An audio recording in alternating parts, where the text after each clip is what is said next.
All right, so there's this program which I'm doing in Cosmos City, a youth development program. It's called SYDY.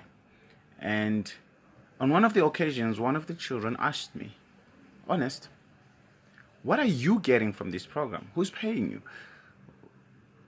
And I looked at the student and gave them an example. I asked them which team they supported, and they mentioned a local team called Orlando Pirates, which happens to be one of the popular teams. And I asked them, "How do you feel when Orlando Pirates wins?" And they told me they really felt great. It was something worth celebrating.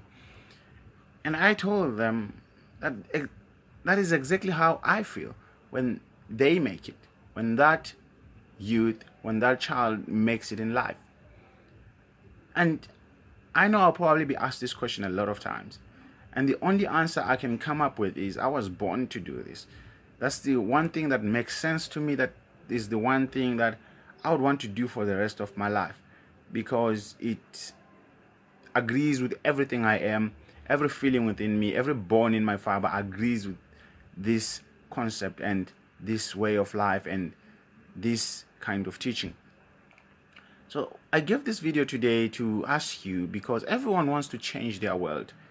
And that's a very good thing. I think God has put it in each and every one of us to want to change the world. But the question is, why do you want to change the world? And for who do you want to change the world? The reason I'm asking this question is because, yes, you can want to change the world. But once you remove the idea of God, you basically remove the idea of a standard. Because when you look at God and religion, they basically set standards, wrong or right, but there are standards which have been set. And as people move away from those standards, we try to bring them back into that standard and to show them the benefits of that or those standards per se.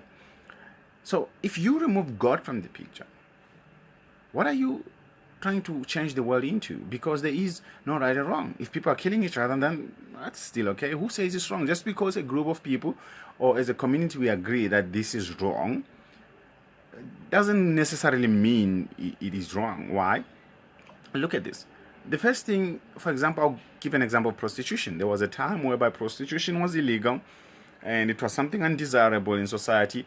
And when we get to a certain point, we decided that we are going to legalize prostitution and it's going to be okay. So just to confirm that there is not really any consensus, there is not really any right or wrong, unless there is a standard setter. And I say God is that standard setter. And I've always been a rebellious youth and human being.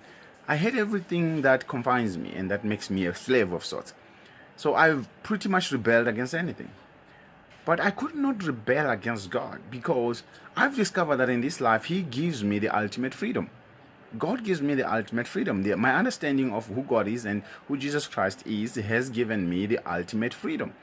I am no longer a victim of my circumstances. I go out, and when I transform the world, I'm doing this because God put me forward to transform it. And I see His hand in my life helping me out to fulfill that very purpose. So every human being can see and acknowledge that they also are important. They also were created for a purpose.